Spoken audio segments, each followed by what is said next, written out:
Olá, seja bem-vindo a mais um episódio do Somos Mais Que Um, o nosso bate-papo sobre carreira, sobre trilha, sobre caminhos, mas também sobre tecnologia, sobre inovação, sobre novos negócios, sobre mercado. E hoje eu vou trazer uma pessoa que vai nos dar uma aula. Eu já falei para ele que vou contratá-lo. Estou trazendo aqui o Aleph Teixeira. Isso aí. Aleph Teixeira, que vai nos falar um pouco sobre a questão da mídia paga, vai falar para a gente sobre redes sociais, sobre como utilizar isso para vender seu produto, vender seu serviço. Mas antes de tudo, Aleph, eu queria que você contasse a sua história, né? Porque eu sou mineiro e como todo mineiro a gente gosta de causos. Exato.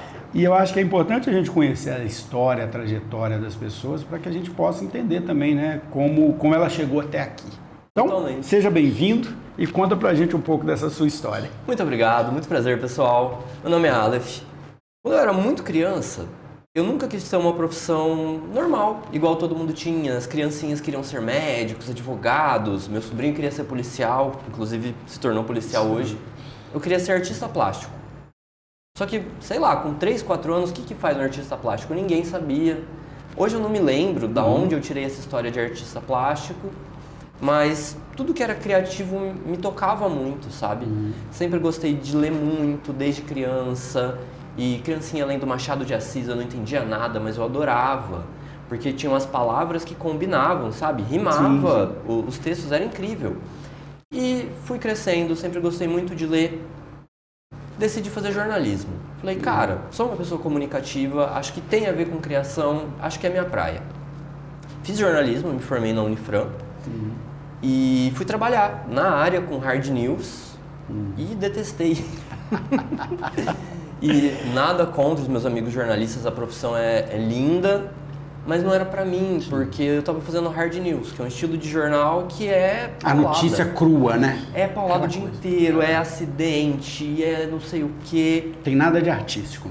E tava me fazendo mal, porque eu via as pessoas passando pelas catástrofes todas que eu tinha que noticiar, e eu chegava e falava, cara, essa pessoa eu não queria saber isso, eu não queria passar por isso. Não é essa parte da vida da pessoa que eu quero saber. Exatamente. E eu fui ficando meio assim, cara, legal o jornalismo, eu me formei, não é isso que eu quero, e aí, pra onde eu vou? Caí no marketing, literalmente. Tropecei, comecei como redator numa agência, redação, jornalismo ali, parecido. Você tem uma capacidade de escrever, de organizar as ideias, de colocar, né? De buscar fonte. E estava fazendo sentido, só que ainda não era bem o que eu queria. Que escrever ainda é muito legal. Só que quando você está numa agência escrevendo para empresas, você tem um filtro primeiro de conteúdo, né? Você vai escrever sobre conteúdos que fazem sentido para a empresa, conteúdos mais comerciais, com estratégias de copywriting. E é legal, mas ainda não era bem o que eu queria. Sim. E um dia, nessa vivência de agência mesmo, conheci anúncios de mídia paga.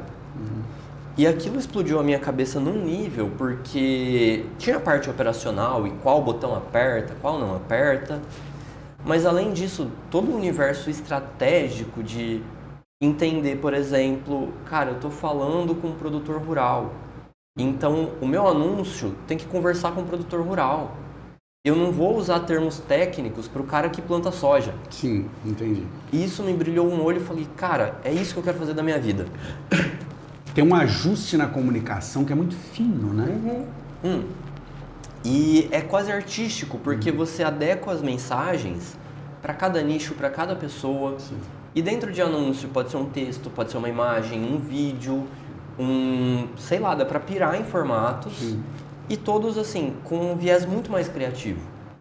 Porque um anúncio bom é um anúncio que é fora da caixinha.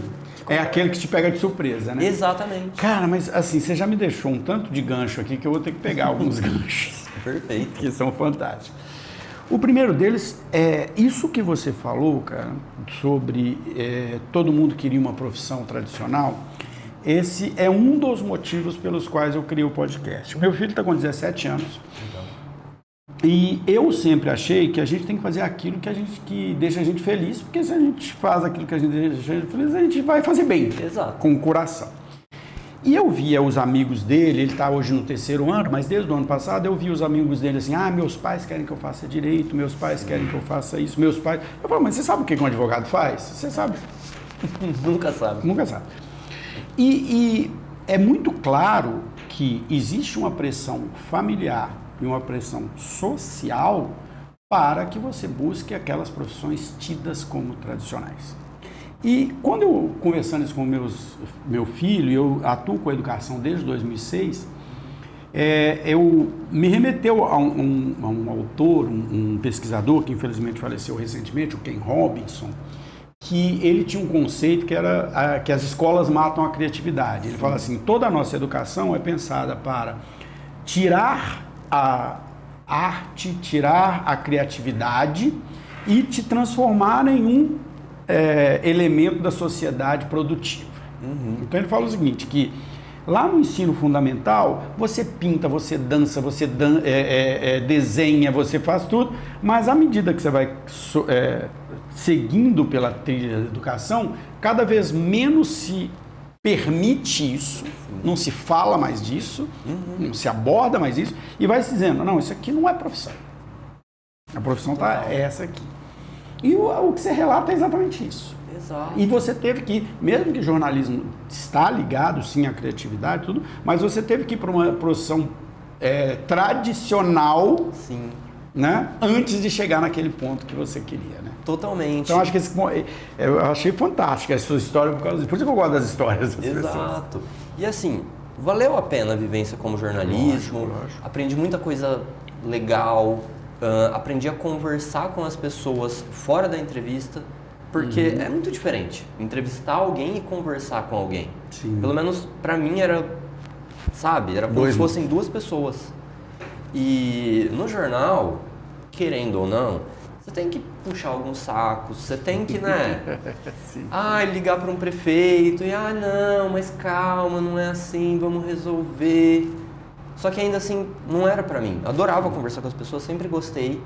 Mas essa coisa do formalzinho, que aí você tem o jeito certo de segurar no microfone, cara, não comunicação não é isso. Você sabe que isso é uma coisa que muitas vezes quando eu convido alguém, a pessoa fala assim, vai ter perguntas? Eu falo, não, nós vamos bater papo.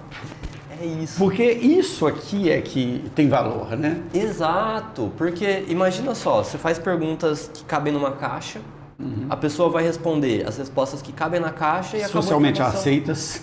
E acabou. E a comunicação é muito além disso, sabe? Isso, perfeito. E eu achei, outro ponto que você falou que eu achei muito interessante, Aleph, foi quando você falou isso de que a comunicação ela tem que ser adequada a cada público, né? Eu dou o curso de oratória para colégios, para faculdades, né? Para também cursos abertos. E eu sempre começo o meu curso de oratória pelo que eu chamo de escutatória. O Rubem Alves tem uma crônica fantástica chamada Escutatória, que ele fala, nós estamos perdendo a nossa capacidade de escutar. E uma parte importante da escuta é exatamente eu entender como que você fala, qual que é a linguagem do Aleph, para eu poder falar a mesma linguagem dele, né? Sim, isso é incrível e é mágico. E vendo para um cenário de marketing, a gente vê muito que as empresas que não fazem esse tipo de adequação, mesmo que mínima, são as que menos vão ter resultado no digital. É aquela conversa que bate e volta, né? Porque você tem que saber com quem você está conversando, como você está conversando, senão não é uma comunicação, é um, sabe, como é a palavra? Quando só você fala? Monólogo. É um monólogo. E a comunicação não é. E a maioria da comunicação das empresas é monólogo. É monólogo. E é um monólogo, às vezes, falando com ninguém. Sim. Porque a comunicação não chega em lugar nenhum. Até chega, mas ninguém entende ou não...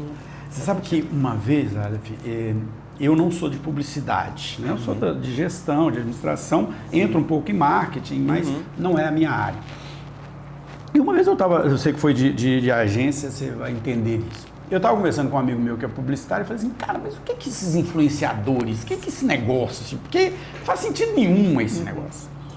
E aí ele pegou um exemplo que para mim foi muito rico, que foi o seguinte. Na época, meu filho estava com 7, 8 anos de idade, certo, e ele gostava muito de Lego. E ele seguia um menininho que chamava Ivans, um youtuber, que fazia um unboxing de Lego. Legal. Aí ele pegou esse exemplo e falou, cara, olha só, se a Lego fizer uma propaganda na TV com um ator falando do Lego, seu filho vai olhar aquilo, ele vai virar as costas e vai nem prestar atenção. Exato. Agora ele vai lá e assiste o vídeo do Ivans, que tem a mesma idade dele, que tem as mesmas, que fala a mesma linguagem, cara, seu filho vai querer, no outro dia ele vai querer o Lego. Então essa adequação que você está falando. Exato, e é importante a gente pensar nisso até no macro da vida, mas trazendo para o marketing, se você não tem essa adequação assim, mesmo que pequena, você não vai vender. E além disso, o que eu vejo muito é que às vezes as pessoas não sabem com quem estão falando. Falam, eu tenho esse produto, eu quero anunciar. Não, mas tá falando com você mesmo, né? É isso, a comunicação passiva, tipo, você só fala, não acontece nada. Você sabe que olha que interessante, eu acabei de entrevistar aqui uma pessoa de educação e entrevisto muitas pessoas de educação. E nós estávamos conversando, de certa forma, sobre isso na educação. Como a educação, ela continua falando para uma formalidade de que e o público hoje, o aluno hoje, ele quer outra coisa. Totalmente. Completamente diferente, né? Eu tenho que falar a linguagem dele, eu tenho que... É o absurdo do absurdo, né? O ensino médio hoje e fundamental já proíbe o celular e agora as faculdades estão falando de proibir o celular. Eu falo, gente, mas a gente vive 24 horas por dia com o celular na mão. Sim. Como que... Sabe? São coisas que não fazem sentido. Sim. E eu vejo que ambientes educacionais, no geral, eu tenho a impressão que eles estão sempre um pouquinho atrasados nesse sentido de comunicação, porque, cara, hoje em dia tá todo mundo falando na internet. O aluno pode chegar em casa e pesquisar alguém da idade dele falando sobre o assunto. Sim. E capaz de entender melhor. Ser educação. Será algo mais prático, mais direcionado. Exato, que tá no dia a dia da pessoa. Você sabe que assim, eu queria que você falasse um pouco do curso de jornalismo, porque eu sou um fã do curso de jornalismo e eu tive uma experiência fantástica no semestre passado, nos 2 últimos semestres, né, lá na Barão de Mauá, lecionando para o curso de jornalismo. Só que eu lecionava para eles empreendedorismo. E às vezes quando eu entrava na primeira aula, eles falavam, mas o que eu quero saber de empreendedorismo? Eu falava, meu amigo, você acha que você vai trabalhar em jornal, você vai trabalhar em TV, você vai ter que ter o seu negócio, você vai ter que correr atrás, você vai ter que ter a sua agência. E foi um curso que me apaixonou, cara, muito, porque eu venho da administração, que é muito formal, muito quadradinha, muito teórica, e o jornalismo, ele tem lógico, ele tem a sua formalidade, suas normas técnicas e tudo mais, mas ele tem muito um pé na arte, né, também. Exato, e o curso de jornalismo, eu acho, se todo mundo pudesse fazer, eu recomendo demais. Você aprende um pouco de tudo sobre diversos assuntos que eu considero muito importantes. Perfeito. Tem as matérias mais tradicionais que todo curso tem, tipo teoria da comunicação, que é uma matéria que particularmente eu sempre gostei. Mas você vai aprender a escrever bem, você vai aprender a entender o que você está lendo, que hoje em 2026 é um diferencial. Entender o mundo, né? Saber o que perguntar, você vai ampliar a sua mente mesmo. Lá na Unifran, onde eu formei antes da venda da faculdade para Cruzeiro do Sul. Então talvez hoje em dia o método de ensino seja um pouco diferente. Mas quando eu formei, o curso nunca foi muito focado em, você tem que escrever exatamente assim com a vírgula aqui, não sei o que lá. A gente tinha aulas de gramática, de ortografia, de escrita, de redação. Você tem que ter você tem que conhecer para você poder transgredir também. Exato, mas nas aulas era sempre assim, cara, a informação vai ser sempre mais importante que a vírgula que você coloca. E eu lembro que tinha uma professora, até se aposentou, uma querida, chama Marília, tá vivendo. E ela trabalhou muitos anos na Folha de São Paulo. E ela sempre levava exemplos de títulos de notícia, pra gente comentar no final da aula e etc. Teve uma vez que deu um problema num avião, os passageiros tiveram que literalmente dormir numa ilha, meio que deserta, assim, sem muitas coisas. E eles dormiram na areia. E eu lembro que o título tinha ficado tão monstruoso, porque, veja bem, um avião teve um problema... Não lembro quantos passageiros, mas muitos passageiros ficaram ilhados e tiveram que dormir na areia. Foi um título monstruoso. E foi super divertido a gente tentar fazer um título que explicasse tudo, para quem vai ler entender mais ou menos, sem ficar confuso, porque é muita coisa acontecendo ao mesmo tempo. E eu acho que esse é o grande desafio hoje, em um momento em que a gente tem uma atenção tão pequena das pessoas, e aí as redes sociais têm muito esse papel, né? De como eu capturo a atenção na manchete, né? Usando o termo do jornalismo. Exatamente, porque hoje na internet você está literalmente disputando a atenção.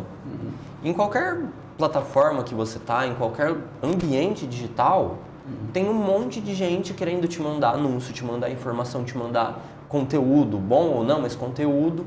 Então, assim, é literalmente uma guerra pela atenção. Então, se você não prende a atenção da pessoa, você perdeu ela, por mais incrível que seja o seu conteúdo. Sim. Isso é muito doido. E aí, assim, eu quero entrar nisso, porque hoje, na verdade, você vê que dá uma entrevista e uma consultoria, né? A gente vai fazer as duas coisas ao mesmo tempo. Mas antes eu queria voltar nessa sua trajetória, né? Porque você se forma, você vem com essa visão da arte, aí você se forma em jornalismo, vai para o jornalismo, não é aquilo que você queria, vai para o marketing, não é aquilo que você queria, e aí você chega onde você hoje está. Exato. E aí me explica um pouco assim, como foi isso, o que você sente, como que isso se conectou com aquilo que você queria fazer, com seus sonhos, com as suas vontades. Perfeito.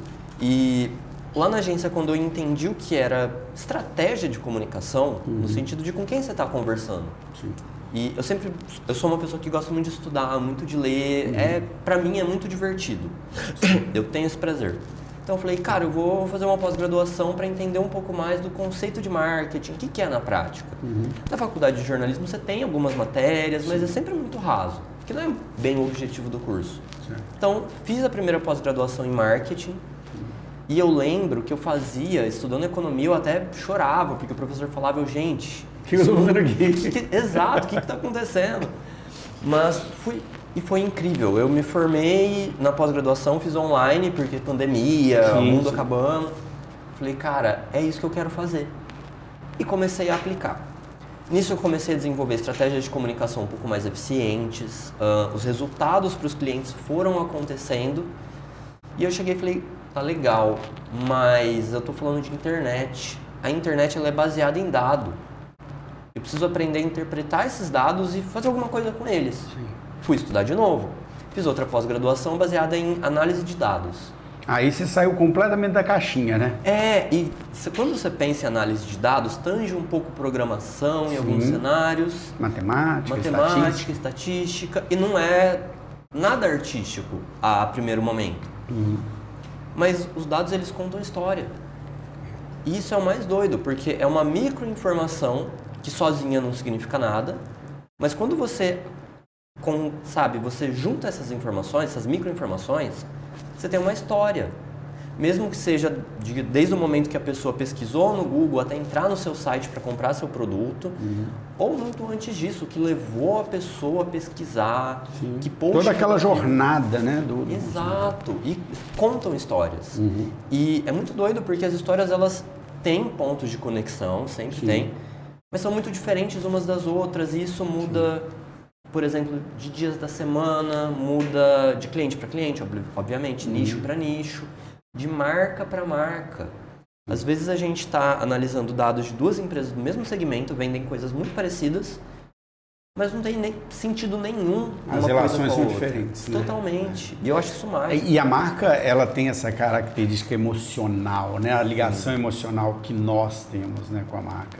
E assim, cara, é muito interessante isso que você está falando, porque o marketing digital, eu vejo que quando ele surgiu, os publicitários tradicionais, eles ficaram completamente perdidos. Tanto que a gente viu um tanto de agência gigante quebrando. Exato.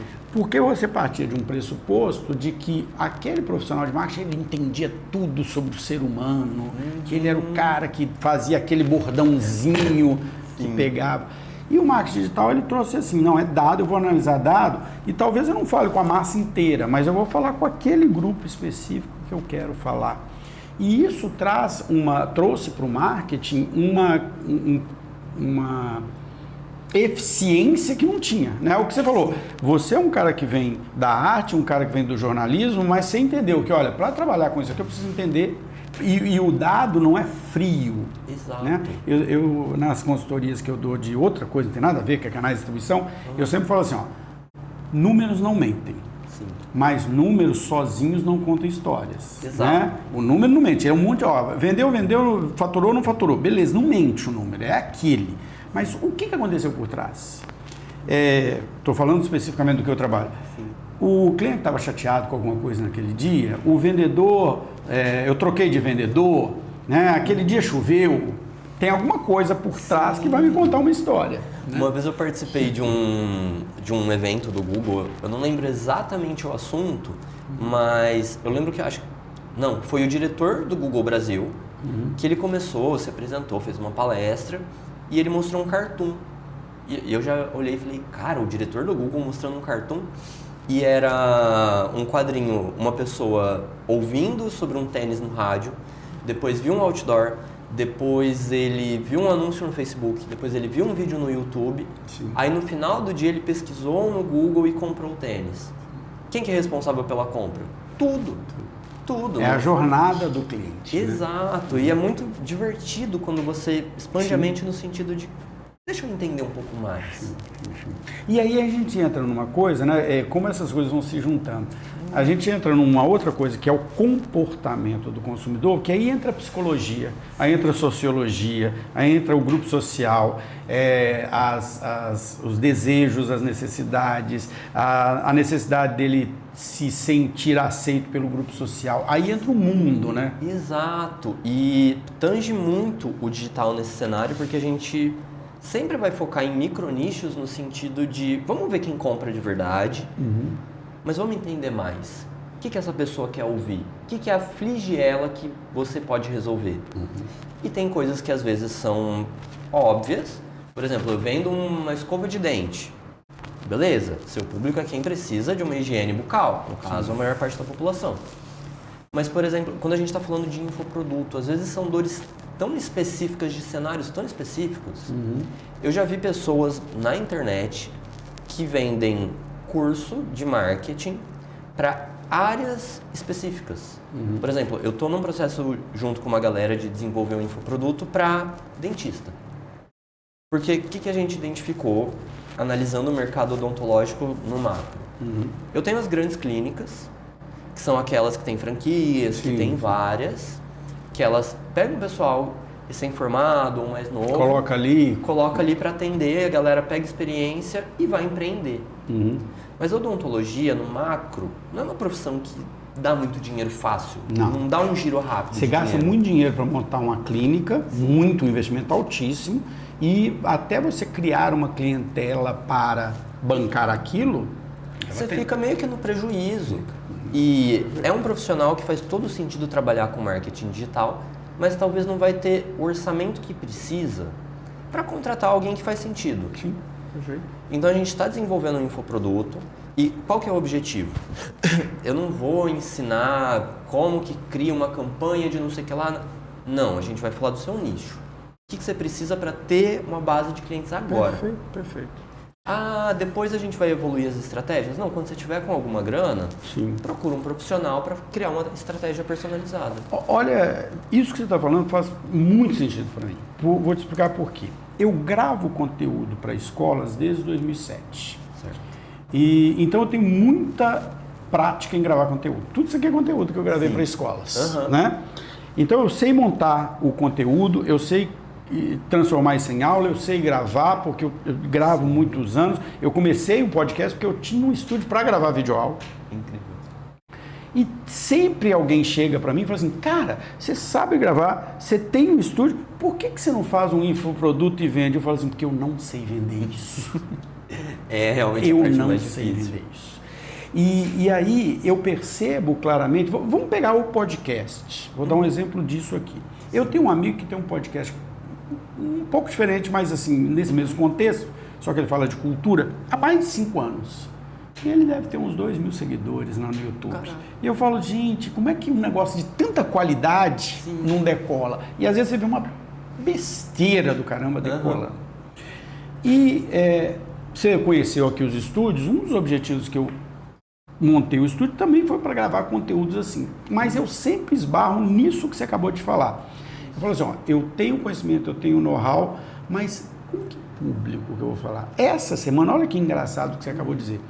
Essa semana eu estava conversando com uma pessoa que vai me ajudar, até uma estagiária de jornalismo. Legal. Que ela vai me ajudar a pegar os meus conteúdos e transformar em curso. E a gente estava discutindo sobre isso.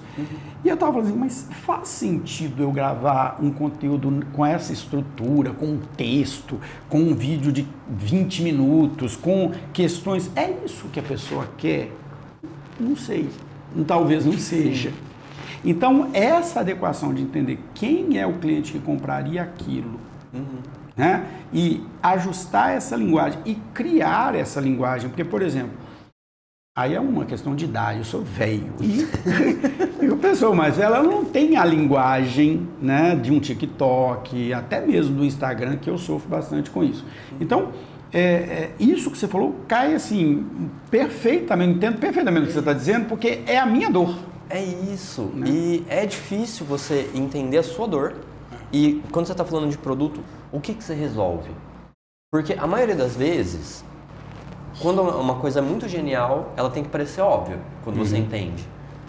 E, então é complexo, você precisa de vivência, de conversar, entender outros players, para você falar, cara, no fim do dia eu vou resolver essa dor aqui. Desse público específico. É esse ponto. E é aqui que você começa a trabalhar. Porque quando você entende exatamente em que momento da vida da pessoa você vai se encaixar e vai resolver, já era. Aí não importa o canal que você vai divulgar, se vai ser no TikTok, se vai ser no YouTube, se vai ser no Instagram, no LinkedIn. Você entende o que você quer sanar. Que a comunicação ela vai acontecendo. Tem um perfil no TikTok que eu sigo que eu sou apaixonado, que é mais 60 a mais, ele chama. É um canal feito por um senhor e uma senhora. Eu não lembro agora a idade dele, deve ser uns 60 e poucos. E o conteúdo deles no TikTok é ensinando o pessoal mais velho, de mais idade, a usar o celular. E eles têm aulas no sentido de eu vou te ensinar a tirar uma foto e mandar no WhatsApp. Coisa parece óbvio, que todo mundo sabe, mas as pessoas não sabem. E é ótimo. E eu começo a compartilhar esse conteúdo com a minha mãe e ela aprende de verdade, porque tem uma galera da idade dela falando com o celular num modelo parecido com o dela, na linguagem dela. Exato. E eu acho isso tão mágico, porque é exatamente isso. Eles entenderam a dor e o canal é indiferente. Olha o que você está falando.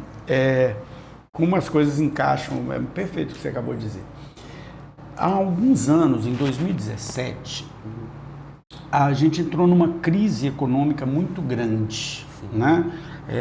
Chegou num pico ali, 16, 17, um pico de desemprego muito alto, né? A gente vinha de uma crise econômica desde 2014, 15, 16, 17, o desemprego estourou muito. Nesse momento, eu comecei a postar muito no LinkedIn, na época. E qual era, o que eu postava no LinkedIn? Eu comecei a perceber muitos amigos meus, porque eu já tinha ido para o lado do empreendedorismo, da educação há muito tempo, mas eu tinha muitos amigos que trabalhavam em empresas, naquele mesmo emprego de 20 anos, né?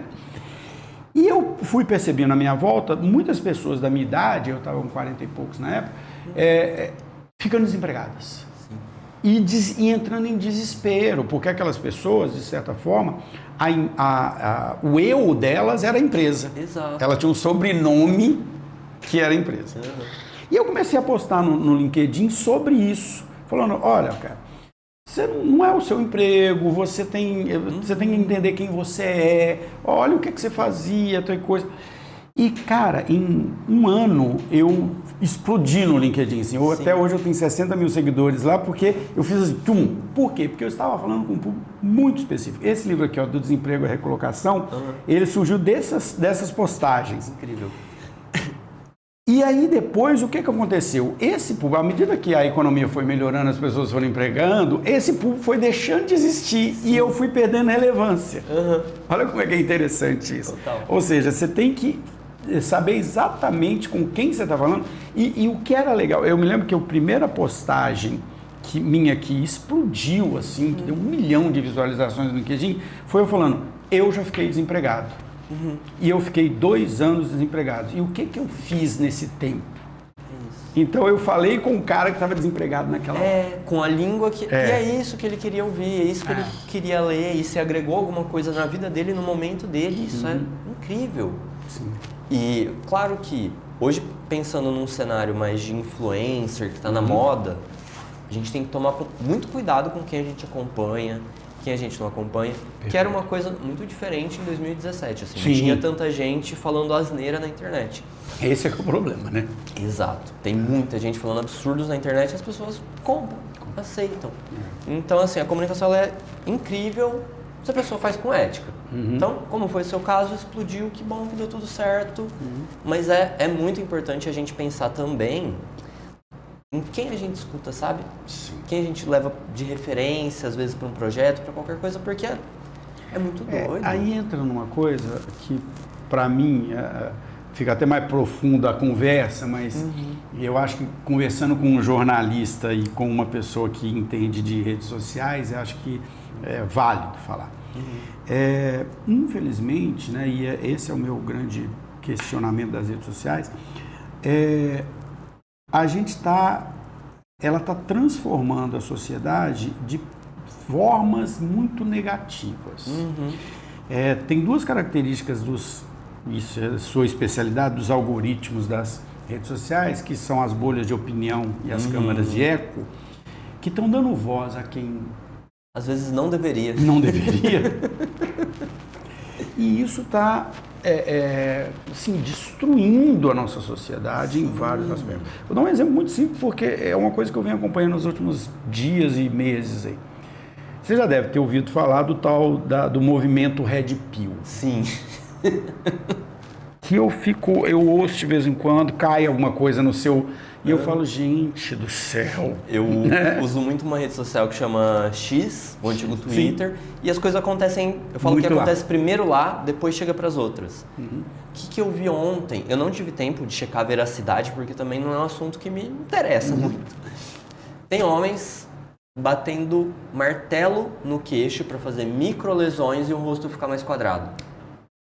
Eu li aquilo, eu falei, não pode ser. Não, é mentira. E eu vi, acho que um veículo grande, uma página grande, assim, meio inconfiável do Twitter falando isso. Eu falei, gente, que mundo é esse? O que a gente está acontecendo? Não, olha o que eu vou te comentar, que é exatamente o absurdo da coisa é esse. Esse movimento Red Pill, ele vem crescendo há 2, 3, 4 anos, crescendo, ficando gente gigante nesse negócio. E eles falando um discurso completamente louco, né? Louco.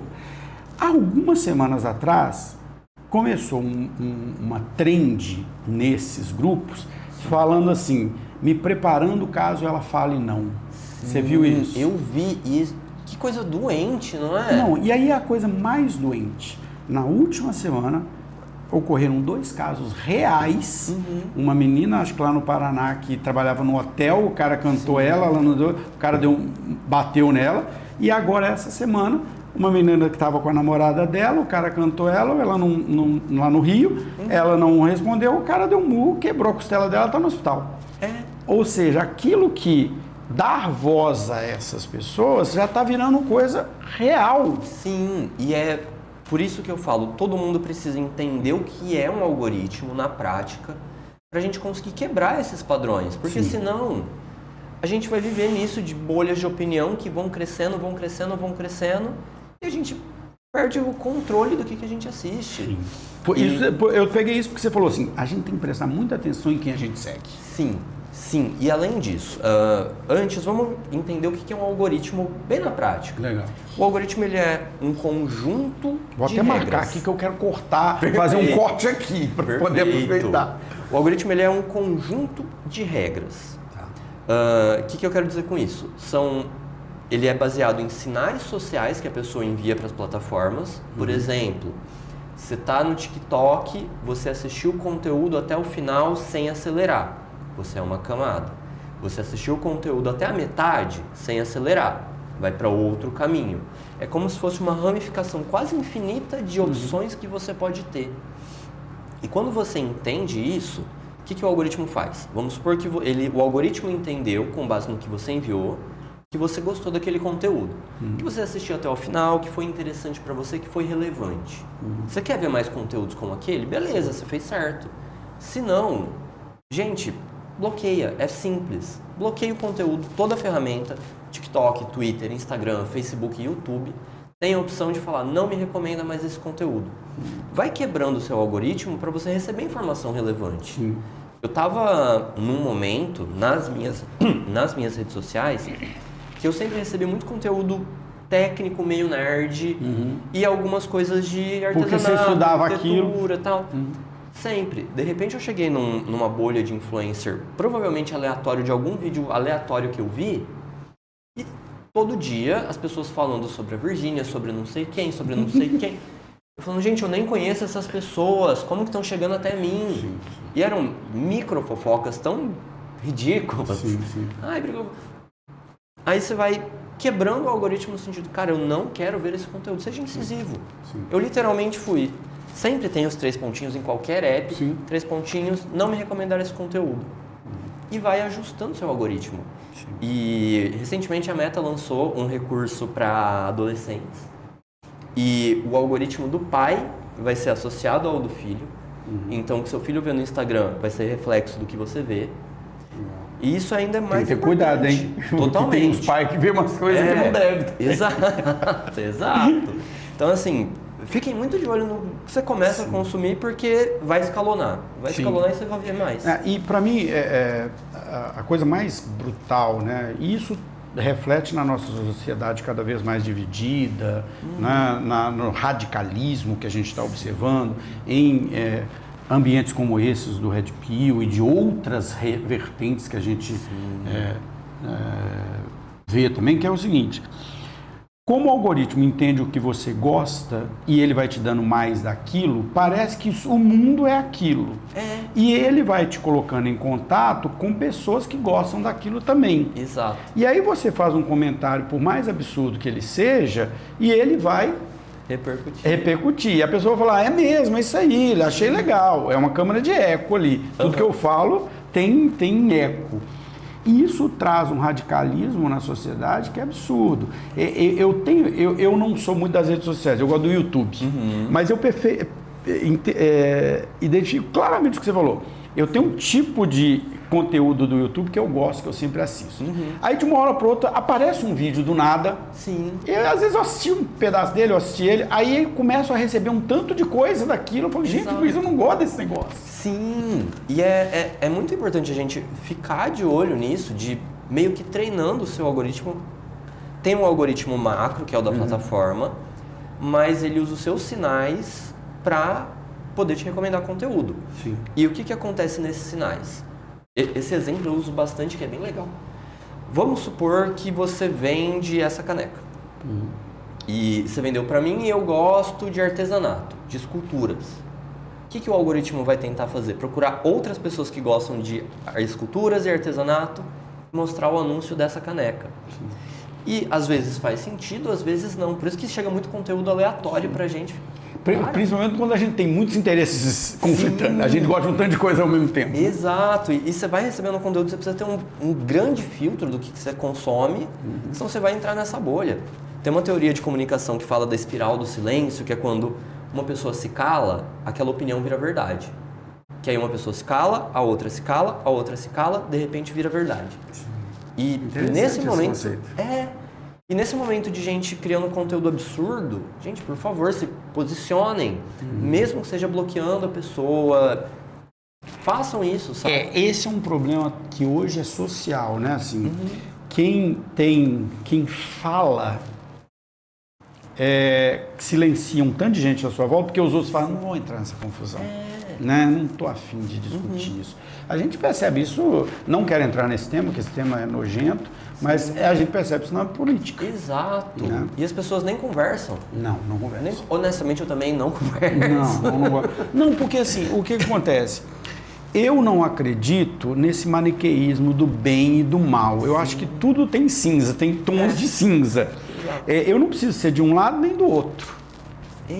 Vou contar uma história para você, cara. Eu tenho mais de 50 anos de idade e eu servi exército numa época que a ditadura estava terminando. Entendi. E eu tenho um grupo de amigos do exército até hoje. Até hoje eu tenho esse grupo de amigos, a gente se fala, tal coisa. lá em Belo Horizonte. Eu fui me silenciando nesse grupo, porque eu falava, gente do céu. Aí eles, mas você é de tal lado ou tal? Não, não sou de nenhum dos dois. Não sou de nenhum dos dois. Eu acredito em tal coisa, em tal coisa, em tal coisa. Eu acredito que a sociedade tem que ser assim, assim, assim. Essas são as minhas crenças. Mas a gente comete esse erro do silêncio. Eu concordo com você. A gente se silencia. Exato. E é de novo sobre a comunicação. Nunca tem que ser monólogo, sempre tem que ser diálogo. Sim. Claro que se você está num ambiente que não dá para dialogar, você já sabe que aquele ambiente não te cabe, porque você está num lugar que a pessoa não respeita a sua opinião, sabe? E a rede social ela tem esse problema de quem fala mais alto. Né? Exato. As pessoas estão ganhando relevância a grito, quase. Tem uma pessoa, eu não vou citar o nome dela, que ela produz conteúdo mais 18, mas como que ela ganha muito dinheiro milionária, se envolvendo em polêmicas. Sim. Aliás, isso é uma para essa rede de influenciadores que você falou que a gente tem que ver se tem que seguir, Sim. Parece que eles querem polêmica, né? E são polêmicas que, gente, fiz 1 ano de jornalismo formal ali, redação, não sei o que tem. Mas eu tô na internet desde criança, então você sabe quando a pessoa tá mentindo, tá contando uma lorota. E vive disso. A estratégia dela de vender é se colocar em situações bizarras. Eu sei de quem você está falando, pode ter certeza.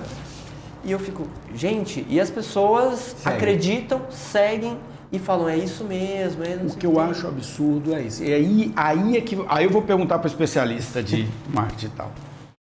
Porque é o meu choque quando eu vejo conteúdos de altíssima qualidade, sem nenhuma visualização e coisas claramente falsas, erradas, socialmente erradas, eticamente erradas, explodindo. Por que essas pessoas têm tanto seguidor? Qual é a mágica? Qual o botãozinho na comunicação deles? Né? Nós tivemos recentemente aí um caso, né, de um desses influencers que foi preso porque o outro influencer falou, né, e tudo mais. Esse é um caso que há muitos anos eu falava, gente, que absurdo o conteúdo desse cara.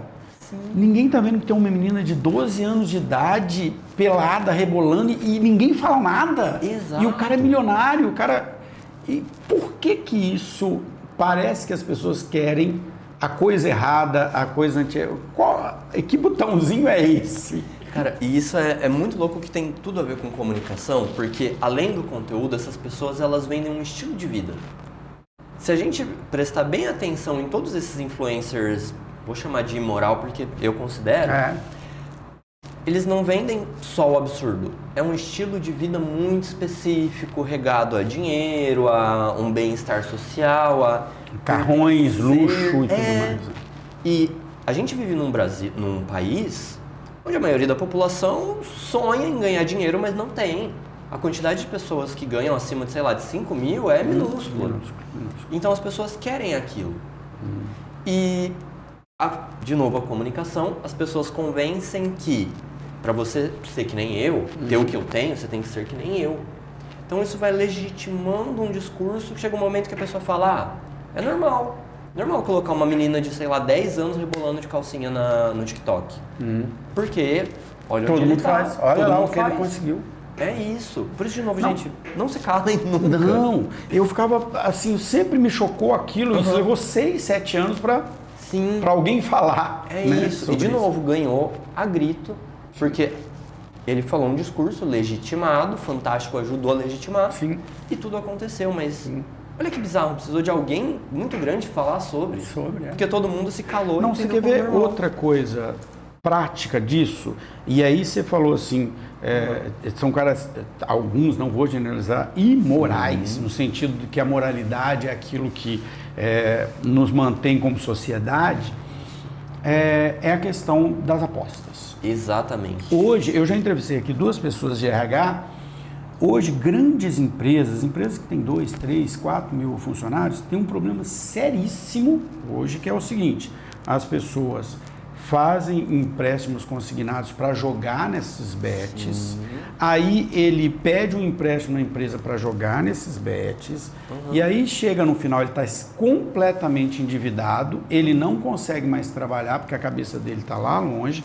Às vezes ele vai num agiota, pega dinheiro no agiota, e aí ele começa a ter problemas seríssimos. Por quê? Porque alguém está falando para ele lá assim: nossa, acabei de ganhar R$500. Acabei de ganhar. Não, você não vai ganhar. O algoritmo daquele jogo é feito para você perder. E ele ainda é viciante, porque ele faz o seguinte: ele faz você perder. Na hora que você vai desistir, você para de jogar um pouquinho, ele te dá um prêmiozinho. Aí você fala: nossa, ganhei. Aí você joga.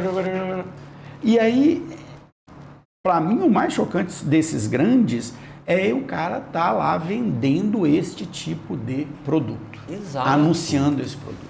Isso é assustador, porque eu entendo que, de novo, a gente está falando de um país quase subdesenvolvido, com a galera com pouca grana, todo mundo sonha em ganhar mais, é uma promessa de dinheiro fácil, mas, e olha que louco, para quem a gente dá voz, tem influencer com milhões de seguidores, recomendando joguinhos que eles sabem que as pessoas não vão ganhar, que eles vão ganhar com base no que você perdeu de dinheiro, eles ganham uma comissão. Não, é imoral. É doente, é uma situação assim absurda.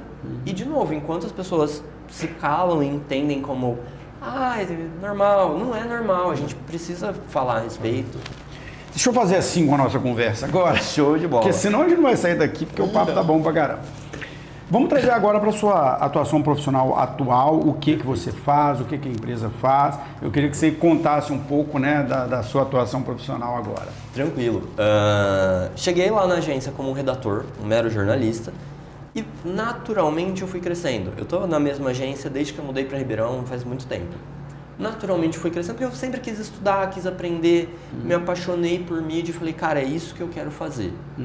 Chegou um momento que, como funcionário, eu estava trazendo tanto retorno para a empresa que eu me tornei indispensável. E foi aí que eu recebi um convite para virar sócio da empresa. Que legal. Eu falei, poxa, vamos lá. Hoje eu atuo com a direção de performance, ou seja, tudo que pode gerar negócio através da internet é o meu departamento e está sob minha responsabilidade. Isso vai de rede social, SEO, Google Ads, enfim, vários serviços específicos que geram negócio. E o que a gente tenta fazer agora, no novo advento de internet que a gente está passando... Tá muitas mudanças acontecendo. Muitas, está tudo muito legal, mas muito doido. Então a gente tenta trabalhar tudo casadinho, tudo organizado, para a gente ter jornadas do cliente eficientes, desde o post que a pessoa vai ver no Instagram hoje até o link que ela vai clicar daqui 15 dias. E nisso a gente faz planejamentos muito focados em abraçar todas as mídias possíveis e estar presente em todos os momentos. Então eu faço planejamentos estratégicos assim, mais conceituais, para a gente seguir por 6 meses, 1 ano. Tem clientes que seguem o mesmo planejamento há 2, 3 anos e continuam tendo resultado. Só que é digital, né? Do dia para noite as coisas mudam, do dia para noite a gente refaz. O algoritmo muda todo dia, né? Sim, com SEO principalmente, que é a parte orgânica lá do Google, quando a gente pesquisa. Às vezes o Google só fala, vou mudar. Ah, mas o quê? Vou mudar. O quê? Vou mudar. E não informa o que, a gente que luta e descobre. O Instagram também tem isso, né? Ele muda muitas vezes. O Instagram costuma, às vezes, avisar. Ou não. O Instagram ele tem uma figura muito presente, que é o próprio CEO do Instagram, que é o Adam Mosseri. E ele, dentro da própria rede social dele, ele explica essas mudanças de um jeito mais prático. Legal. Explica em inglês, mas muita gente pega o conteúdo dele e já traduz para facilitar. Mas ele ainda explica o que mudou, o que vai ser relevante hoje em dia, o que não é. Google, no modo geral, não. Mudei, se vira aí, resolve. Se vira, aprenda. E eu acho isso muito mais legal, porque você tem que aprender toda hora, é muito mágico. E aí, coisas que estavam funcionando antes para de funcionar completamente. Totalmente, porque a gente passou, faz algum tempinho, meio que durante a pandemia, de uma guerra entre Apple, governo dos Estados Unidos, e Meta. E por que foi essa guerra na prática? Lembra que o algoritmo ele entende sinais que você envia para ele. Antes, como funcionava na prática? A Meta entendia os sinais dentro das plataformas deles, tipo dentro do Instagram, dentro do Facebook. Isso é normal porque você está dentro da ferramenta, mas ela entendia o sinal dos sites. A gente colocava um pequeno pedaço de código no site, era chamado pixel. Esse pixel enviava tudo para a Meta, todas as informações. Sua idade, onde você mora, se você tem filhos ou não, se você navega muito no site ou não, se você clica num botão verde ou vermelho, enviava todo tipo de informação possível para o servidor da Meta. A Meta vendia essa informação para quem faz anúncio. Tá. Teve uma briga muito grande porque consideraram que a Meta estava sabendo demais. E honestamente estava. Tava. Ela sabe muito mais que o governo, sabe muito mais do que a gente mesmo. Sabe mais que você. Exatamente. E então, teve uma briga muito grande, o Meta se movimentou primeiro que o Google, mas o Google seguiu esse movimento também, que era beleza, eu não posso mais coletar essas informações de navegador que já estavam mandando. O que eu faço com isso? E foi aí onde o serviço de mídia paga ele começou a ficar mais técnico. Porque hoje em dia a gente precisa enviar essas informações através de uma API. Ou seja, um ponto de conexão entre um servidor e o servidor da Meta. Então eu tenho aqui, eu conecto os dois e envio as informações. Sim. E nisso tudo veio a Lei Geral de Proteção de Dados. Ficou tudo mais complexo ainda. Porque tem dados primários, que são os dados que a pessoa te fornece, tem os dados secundários, aqueles que você pode usar, que você não pode usar. Exato. E o que foi acontecendo? Cada vez mais a Meta ia perdendo informações e você tinha que suprir ela de informação para ter resultado. Quem não fazia isso, que pensava, putz, tá dando certo, eu não vou mexer. Os resultados foram caindo, até chegar um momento que parou, zerou, secou a fonte. Então a gente precisou passar por esse processo de tecnologia, digamos assim, de criar APIs, enviar informações para o Meta voltar a entender o que ele entendia. E nessa mudança, eu vi que aqui no Brasil muita gente ficou perdida, porque, pensa bem, eu estava num profissional criativo, que pensava em estratégias, que pensava em posts, em textos, para eu falar com talvez um programador para enviar informação para a API. Então, é muito doido que aí entra um conceito de MarTech, que é quando o marketing se junta com a tecnologia e gera incríveis resultados. Mas com esse envio de informação de API, só para contextualizar, quando eu falo de anúncio, eu estou falando obrigatoriamente de inteligência artificial. O algoritmo ele é um pedacinho da inteligência artificial. A inteligência artificial ela come informação. O alimento dela são informações. Antes eu mandava através do navegador, ali bonitinho, lei geral, briga da Meta. Tem que passar por todos esses filtros. Aí eu ainda preciso alimentar a IA, porque senão ela nunca vai entender o que eu quero e nunca vai me trazer resultado. Então as pessoas foram descobrindo e modelando dados para alimentar a IA. Aquilo que antes você simplesmente transmitia o dado e a Meta se virava com ele lá, agora você tem que modelar eles aqui atrás, você tem que organizar eles aqui atrás e já mandar antes de enviar. E na parte técnica, antes eu tinha um processo de 5 minutos para fazer uma configuração de envio de informação na Meta. Hoje posso levar meses para fazer isso. Meses, depende muito de que dado que você precisa fornecer. E isso é muito doido, porque não é todo tipo de dado que é relevante para a Meta. Só que a Meta nunca vai recusar nenhuma informação. Nunca. A Meta é uma empresa de informação. Então, o que acontece? Você precisa entender os dados que são relevantes para o seu negócio, modelar eles para poder enviar. E nesse primeiro momento de envio de dados, eu estou falando de CRM, eu estou falando de sistemas. Isso já é uma mudança muito grande, porque eu vejo muitas empresas que não tem nenhum software que tem os dados dos próprios clientes. Tem gente que hoje em dia ainda faz no Excel, ou às vezes não faz. Fala, eu tenho um telefone no WhatsApp, para que eu preciso do e-mail? Você está falando tudo isso aí, eu estou pensando numa coisa que está acontecendo agora, que é a seguinte. As equipes de vendas por telefone, a venda interna, há muito tempo que elas já não usam telefone, foi gradativamente migrando para o WhatsApp. E aí a gente usava o WhatsApp, cada um com seu número, depois a gente colocou um WhatsApp Business, não sei o quê. De 3, 4 meses para cá, a Meta, né, o WhatsApp, simplesmente falou assim, para. Você está usando isso aqui comercialmente, eu estou vendo a quantidade de mensagens que você está mandando, bloqueie seu número. É isso. Ou você compra um sistema que tem uma API que vai ligar aqui com a gente, e eles estão cobrando, né? Você sabe disso, né?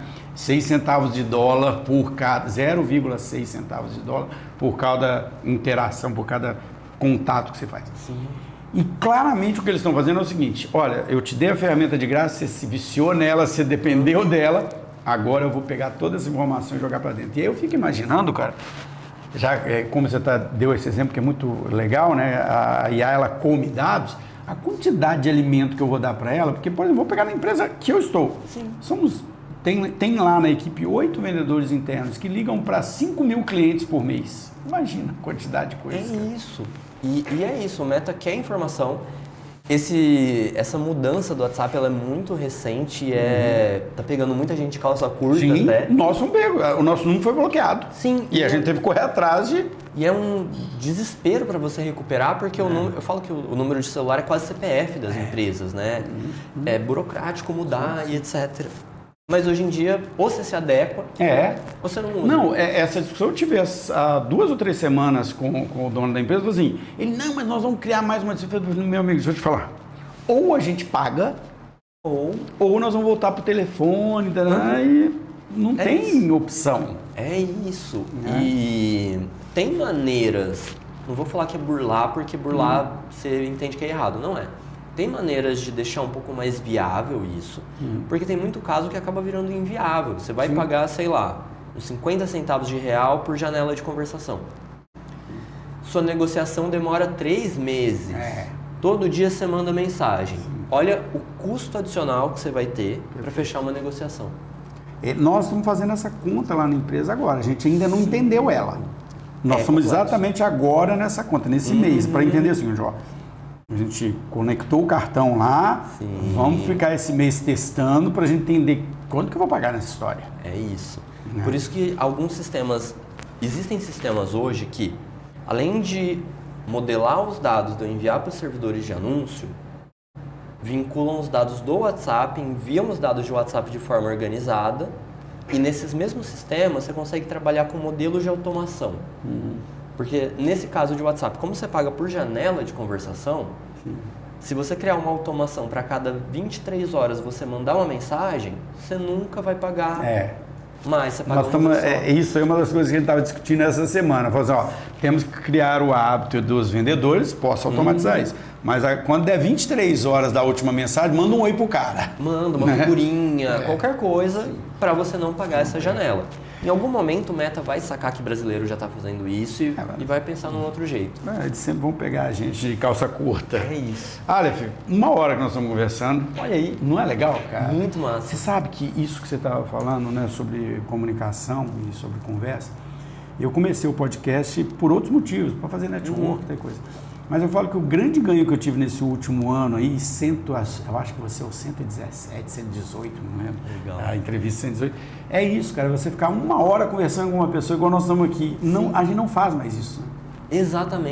Não fazemos isso mais. Até eu quero até abrir para você falar o que você quiser aqui, depois eu encerro, mas te jogando esse ponto aí, a gente não conversa mais, né? Não conversa. A internet ela é ótima, mas ela cortou algumas coisas, sabe, da população, no sentido de isso, por exemplo, essa troca riquíssimo. Não tem. E eu amo a internet, mas, gente, comunicação ainda é sobre pessoas, sobre humanos. Sim. Se você não conversa com pessoas, você nunca vai ser um bom profissional de comunicação. Perfeito. Sabe? Eu tenho essa visão muito clara na minha mente. Bom, tá aberto para você, se quiser dar algum recado, falar da empresa, falar de você, fique à vontade aí. Perfeito. E depois eu encerro. Show de bola. Pessoal, eu sou um dos proprietários da RGB Comunicação, uma agência de marketing digital focada em performance e em geração de negócio. A gente está no mercado, vamos fazer 20 anos. Se quiser conhecer um pouco mais, rgb.com.br. O cara é da internet, né? Bom, pessoal, é isso, né? Todas as pessoas que vêm aqui, cara, é uma riqueza. Aleph, você não tem noção, cara, do que tem sido para mim isso. Eu falo que eu estou fazendo um MBA aqui. É muito legal. Porque uma coisa que eu prezo muito aqui é trazer pessoas diferentes. Sim. Então eu já trouxe desde um tatuador até um reitor de faculdade, até um empresário, até o meu filho para falar da escolha. e trouxe aqui, algum tempo atrás, formandos de jornalismo, eles estavam no 8º semestre de jornalismo, falou assim, o que vocês estão esperando da vida? Né? Porque eu acho que a gente tem que estar aberto a conversar com todas as pessoas. Um dos grandes problemas que eu vejo na questão das bolhas que a gente estava conversando é que a gente vai conversando só com pessoas cada vez mais parecidas com a gente. Sim. E isso é péssimo. Exato, nunca vai expandir a sua mente para nada. Exatamente, e isso aqui tem sido uma grande riqueza. Então, pessoal, é isso, o podcast, a entrevista inteira do Aleph vai estar no nosso YouTube, vai estar também no Spotify. Vamos ter muitos cortes, porque aqui eu já, de vez em quando eu vou olhando aqui para o relógio, que eu falo assim, aqui tem um corte. E nós vamos ter cortes sobre comunicação, sobre jornalismo, sobre sociedade, explicando o que é internet, explicando o que é algoritmo, então vai ter muita coisa para a gente cortar, é legal. Aleph, muito obrigado. Se você gosta desse tipo de conteúdo, não deixe de nos seguir e até o nosso próximo encontro.